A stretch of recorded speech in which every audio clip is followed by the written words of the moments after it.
Hi. Hi, I'm Justin. I work for a local company. It's not super important.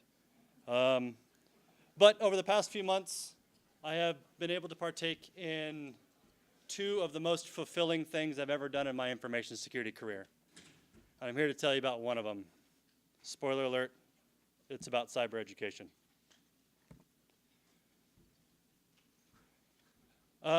In April, I heard about a talk by a guy named Tobin Shields, who's sitting here in the front row. He gave a talk about cyber education at our company, and I didn't get to attend the talk, I just got the slides for it.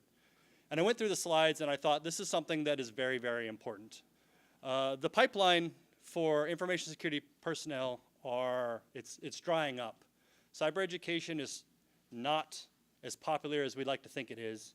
A lot of it has to do with some of the culture, a lot of it has to do with the job situation. But the education that does exist tends to focus on threat research and academia. You go to a four-year institution and you learn how to stay in a four-year institution. But there's such thing as blue-collar jobs in the information security field. How many people here defend a company? Raise your hand. How many people are on call sometimes? Believe it or not, you are the blue collar of the information security field.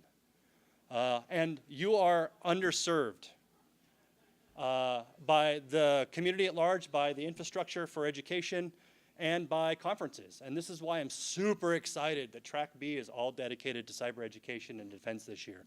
This is not a first for BSides, but it's a long time coming, and we should give a round of applause to the BSides crew for putting this together, because this is awesome.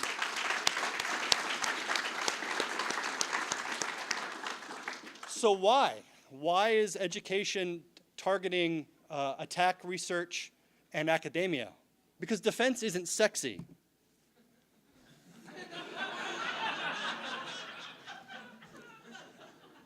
We are underrepresented at conferences because the things that we do aren't sexy. They're not going to get headlines. You write policies, you do risk analysis, you write firewall rules.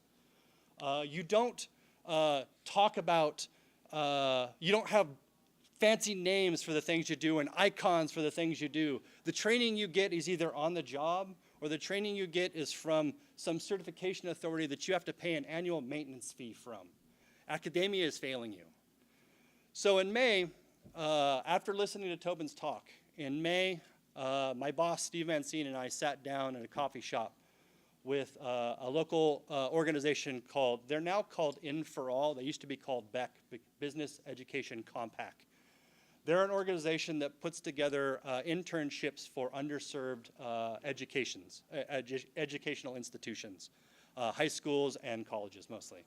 Almost every intern I've ever dealt with at Intel and at my current employer, Silence, has been from the BEC, and they've all been fantastic. And the BEC is fantastic to work from because it's not, you don't have to go through your intern procedures at your job. You hire them as contractors. You go through your contractor procedures, and you get interns at a low rate to do jobs for you. And they're long-term interns. They're not just for the summer. We have one of them sitting here in the front row, so I'm going to call him out. No. That's the applause you get. So we sat down, and we thought to ourselves, we should get Tobin and his cybersecurity program in touch with the BEC to put together internships for cybersecurity students so we can generate a pipeline from high school to internship to college to job. And they were talking about doing something in around 2019. Hey, we can get something for you this summer of 2019. And here comes the first curse of the night. I've got shit I need to get done now. So we started talking about it. And the shit I'm talking about is controls testing. What is controls testing? Controls testing is just one of those things on a list of a never-ending list that you have to do. It's usually only done once when you put the control in place, and then you count on your red teams or your vulnerability tests to do it. And they can't do it. Red teams, by their very nature, can't test every control in your environment. And vulnerability scans often don't go deep enough. So you need to do these controls tests on your own. But no one ever does them because it's just another thing to do. At our enterprise put several controls in place to protect domain administrators. It's a very hot button topic of mine. I'm kind of good at it. I'd like to think I am. But I put these controls in place and we weren't seeing any results. Either no one was pinging domain administrator or my controls weren't working and I wasn't sure which was which. So the goal was I need to test these controls. I need to make sure that they're working. And the controls I put in place were against 4 very specific tools. We can go into that later. Speaker notes, nope. How do I get these things tested? Purple teaming, purple slide. I like purple teaming. I think purple teaming is a better way to go about testing your security controls than red teaming and adversarial approaches. Because adversarial approaches to testing security controls only tests your security and your knowledge at that particular point. And any gaps in that knowledge don't come out until the very end. And if you analyze the data, you have to rely on the red teamers to take good enough notes for you to analyze that data so you can improve. Purple teaming means that your red team and blue team work together. That means both of them are learning and growing at the same time. They work off one another, they learn from one another, and during the course of the event, both of them gain in skills. So I prefer purple teaming. So between May and mid-July, I needed controls testing. We got this internship developed with the eye on controls testing, funded, and staffed by the end of July. We got, in this program, we got 2 students and 2 instructors to come and sit with me and test these controls out. The program was designed around 4 tools I wanted the interns to use: Responder, PowerShell Empire, Bloodhound, and what was the last one, Tobin? Mimikatz. Mimikatz. Over the course of 5 weeks, they tested each one of those tools in their environment, in our environment, while I watched them. And I got to watch them interplay with the tools. I got to help them use the tools. They taught me some things about the tools I didn't know. At the same time, I got to sit and watch them through my environment, how they affected my environment, where my controls worked, where they failed. Over the course of 4 weeks, they tested those tools. They also took 1 more week at the end to write a report and give a presentation, working on those soft skills that a lot of the blue-collar information security people need the most. Your ability to talk to other people outside of your organizations is almost as vital as your ability to log into a firewall and put in a rule. The way the work would go was over the week. I got them for 18 hours a week, 6 hours a day over 3 days. The first day I would introduce a tool and the control I wanted them to test. The next day and a half, they would spend testing that control, and then the last day, I would teach a 2-hour class on, this is the control we put in place to stop you from doing what you did. Here's how successful you were. Here's some ideas on why I did what I did and what it means to our organization. This is how I would respond to it if, in case this ever happened in my environment, and these are the tools that I use to do my job from day to day. So how did it work? As far as I'm concerned, this thing paid for itself in the first week. Our interns were able to find a control that we put in place that had a typo in it that made the control completely ineffective. Completely ineffective. Fortunately, that control was only put in the week earlier, so there wasn't a lot of time, but it paid for itself in a week. The students got to play with, I know their attack tools, and they did some attacking, but they got to play with those tools in a live environment, and they got to see what happens when you apply defensive measures against those tools. They got exposure to what it takes to defend a network against the tools, and they got experience drafting a report and giving a presentation to an executive about exactly what they found. And the report was awesome. It's everything I could have wanted from a report. It showed where we were strong. It showed where we were weak. It gave us a direction to go to fill some of the gaps and fix some of the problems we had in our controls. It's everything you want from a controls testing or a red team report. The teachers, we had 2 teachers. They traded back and forth. The first was Terry Brott from the Center for Advanced Learning, which is a technical high school here. And then halfway through, Tobin came in, and Tobin works at Mount Hood Community College at the, what's the name of your program?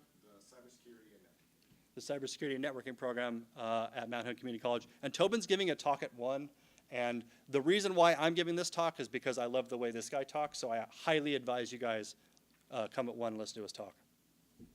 The teachers got to see what live defense looks like in an environment. They got to see the tools that I use, the processes and procedures that I use. They got to ask me direct questions about their curriculum versus what the real world implications are.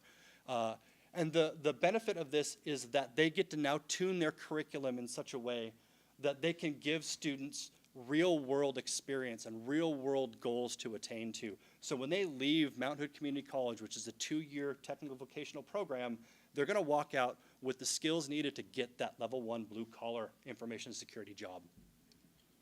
Additionally, the teachers got a program that they could deliver to the state to allow them to get funding to possibly apply this program to more companies so more people can take advantage of this particular thing. As for me, the things that I got from this was I got a better understanding of my environment than I had before, which is if you are a jaded information security person, that's actually gold, because you think your environment is one way and it creeps over time, and being able to reset and figure out how it's changed over time is absolute gold. I got to learn better the controls I put in place and some of the weaknesses of they are. Some of the controls I put in place worked amazingly well, but had one fatal flaw that needs to be addressed that I didn't know existed until this particular point. I got a report to deliver to my bosses that showed that I was doing a good job, but I still had some work to do. But most of all, and this is super cliche, and I really hate that I have to say this, I learned as much from the students as they learned from me. That's super cliche. That should have gone on the slide. But we work in a very negative environment where it's easy to get jaded and cynical. And sometimes working with fresh faces and fresh ideas and the energy that only comes from the youth is just the shot in the arm you need to get out of your own way and move forward.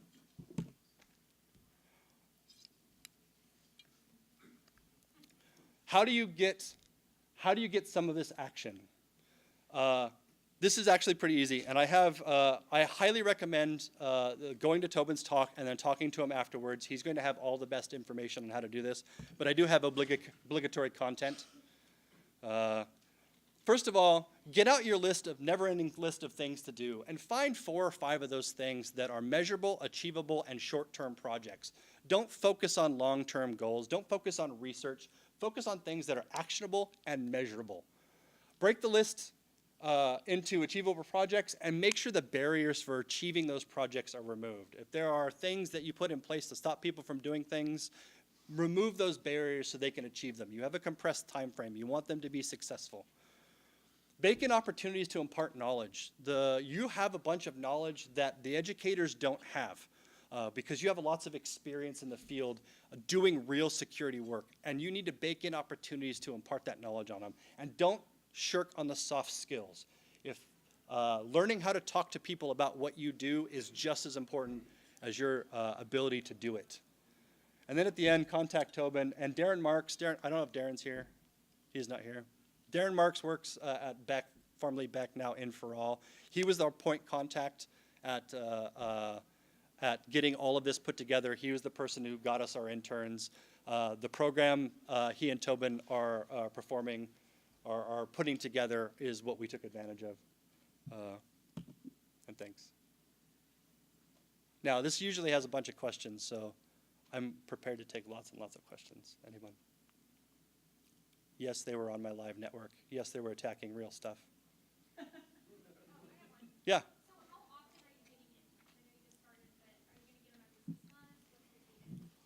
We haven't worked that out yet. Controls testing is one of those awesome things that never not needs to be done. So I always have controls that need to be tested. They can't possibly test all of them I put in place. And they need to be tested regularly so they can always come back. I have no issue about bringing them in as frequently as they can possibly be brought in. It depends on their school schedule and stuff. The part we're dealing with is funding, and one of the things that Tobin and Darren are putting together is trying to get state funding so that we don't have to pay the interns. The interns get paid by the state rather than by us. No. Yes? How big of an environment do you have? A medium-sized company, not terribly large. Yeah, yes, sir. Okay. So what environment are you talking about? Like what sector? Like energy, education? Tech sector. It's basically, I'm a corporate defender. I defend my company from bad guys. I could take this program to any sector. I could take this anywhere. Because there's always things that need to be tested. There's always small little things that I need to get done that I just don't have time to do. Yes, sir.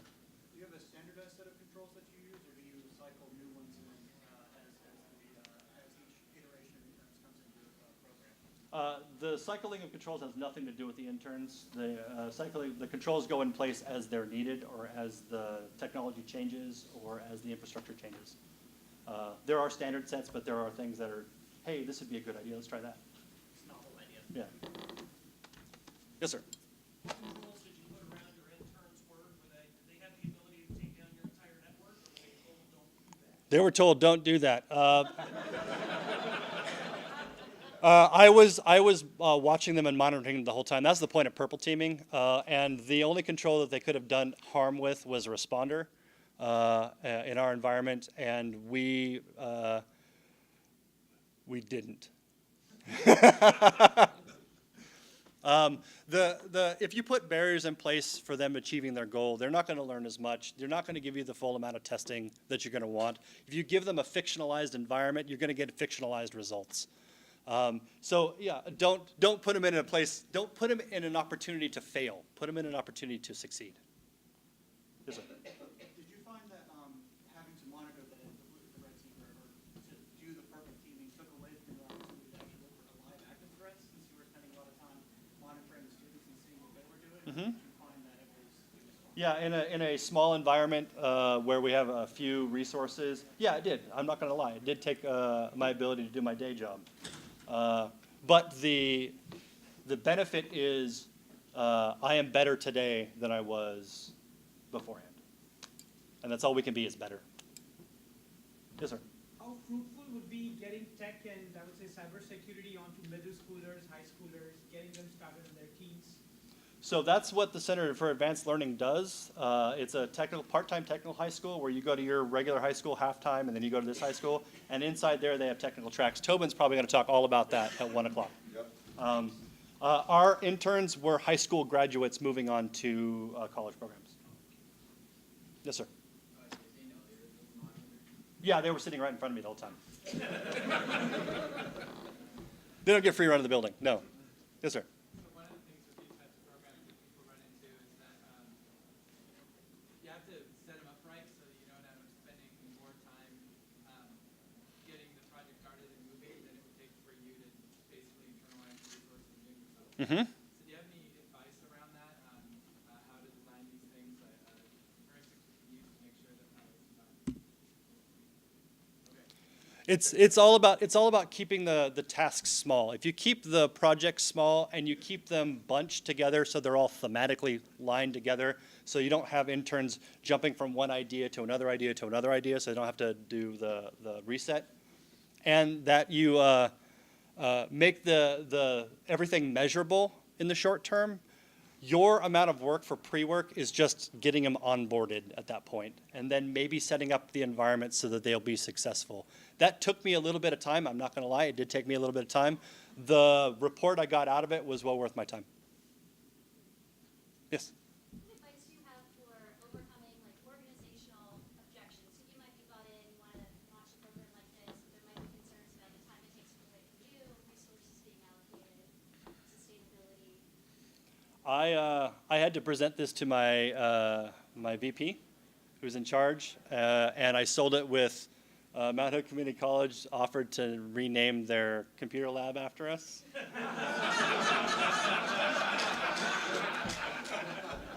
No, the thing that I brought in is you sell it as a this is good for the community. You live in a community. Your business lives in the same community. You're going to be trying to pull information security personnel eventually from this pipeline, learning to fill the pipeline, helping them fill the pipeline so when they graduate, they're perfect for your job, and getting interns into your environment means that you get to see the new crop of information security personnel, and you get to see how they work, and that gives you first dibs. So that's how I sold it, and the lab thing wasn't bad either. More questions? Has there ever been an instance where you had a control or some tools in place where the interns weren't familiar with them, but they were familiar with similar tools that did maybe similar things, where they offer to you as a benefit or whatnot, hey, maybe we can use this tool instead? That would make my job way easier. Yeah, I'm totally on board with that. As long as they achieve the goal, which was testing the control. So if they use another tool instead of Windows Credential Editor instead of Mimikatz, fine, great, that tests the control. So you said project was 5 or 6 weeks. Mhm. And did was it your time dedicated all through those weeks? Yeah, that was the purple teaming part of it. When I originally drafted it, I kind of set it on a red team and just let them go, and then just let them do their thing. I found it was way more beneficial for me and for the company to actually sit with them and not necessarily walk them through the steps on how to use the tools. Let them do their thing. Let them learn. Give them tools that are not difficult to master. And then I get to watch them on the defensive side. And when they have questions, I'm there to answer them. I'm here to fix problems. I'm there to, at one point in time, they got away with something they weren't supposed to, and I was there to stop them. So I think sitting down with them and doing the actual purple teaming is worth your personnel's time, because they get to learn the environment in ways that they didn't know it before. Did you have trouble communicating to your management that the amount of findings that you found was a good thing rather than a bad thing? I did not, but I work for a security organization, so I'm cheating. The thing that why this was such a perfect report, because it did show that the controls were working in most cases, but there were gaps that were unforeseen, which is why it was the perfect report, because it shows that I was doing my job, that I did good, that our defenses for domain administrator are actually pretty good, but I still have a little more ways to go. I have more projects to do. I have more things in the pipeline to go. So those are the exact kind of reports. The ones that show me that I'm doing everything right, I'm suspect. It's like when my doctor says my blood pressure is fine. I'm like, I don't think you know how many fries I eat. Or that you work in security. Yeah. When you were working with the interns, did you find that they were working ways around that you hadn't thought of? Yep. That's part of that youth and experience, because they're not jaded and set in their ways. Their brains work in lateral ways that mine don't anymore, because I've lost that elasticity. So. So college or we did CTF exercises in the forensic program. We had the red and blue team, but instead of, and then we had a white team. So the white team pretty much helps with the reconnaissance as well as observes what's going on between the blue and red team. Mm-hmm. Is purple teaming kind of like a replacement for a white team? Yeah, because I still think that that's adversarial. Your white team doesn't know what's going on. They have to detect it, right? Yeah.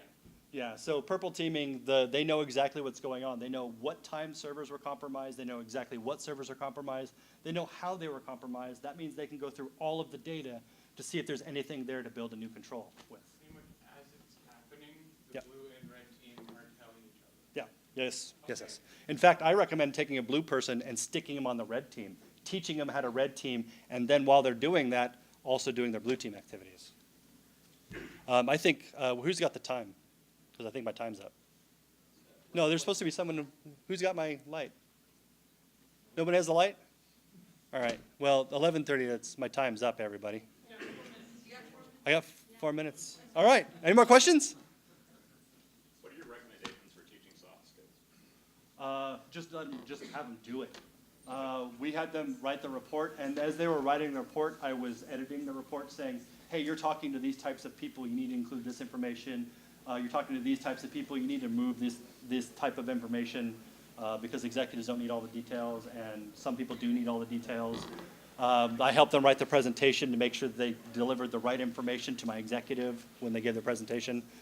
Yeah, that was actually trying. They did the whole report, the write-out of the report and the presentation in 1 week.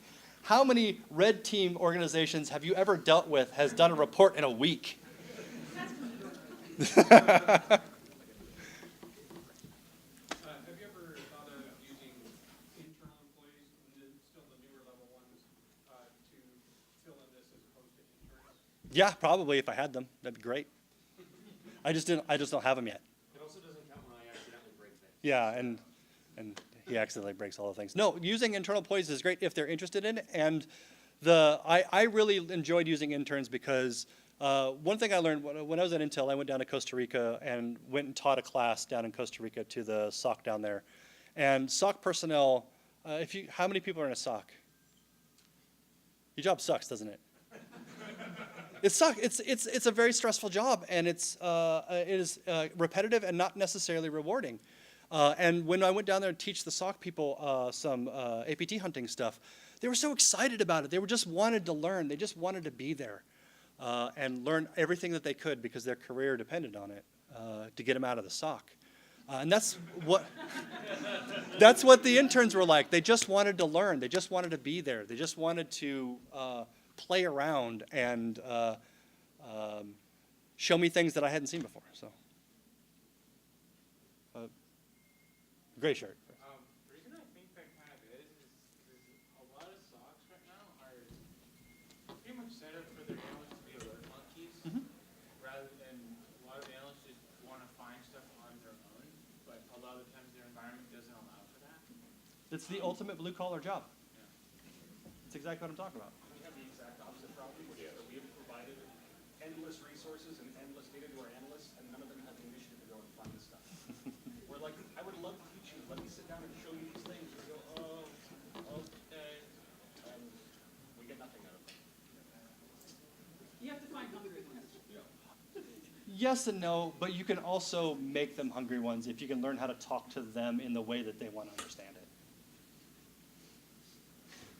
To the interns specifically, do you encourage them to do their own annotated research outside of what you guys are having them do? Yeah. Or So one of the things that was super impressive was 2 weeks before they got there, HarmJoy released Ghost Pack, and Ghost Pack doesn't come in a binary format. It's he only gives you the source code and compile it. And one of the interns took it home and compiled it, and brought it in because I didn't do it. I just didn't have the time to do it. And we tested it, and it was awesome. But then, because our tool detected it, I'm like, well, we should try to obfuscate this. So he taught himself how to obfuscate, C# code, and brought it back in, and we tested the obfuscated versions of it. So yeah, it was awesome. Have many of these students come back to apply for long-term positions, or is it still too early? Way too early. We just started this program, and they're just now starting college. One of them's going to my alma mater, which I feel for him because it's in Klamath Falls. I said, I'm sorry. We lost that guy forever. All right, there's supposed to be someone speaking right now that's not me. I'm sorry. I didn't mean to take your time. I tried to.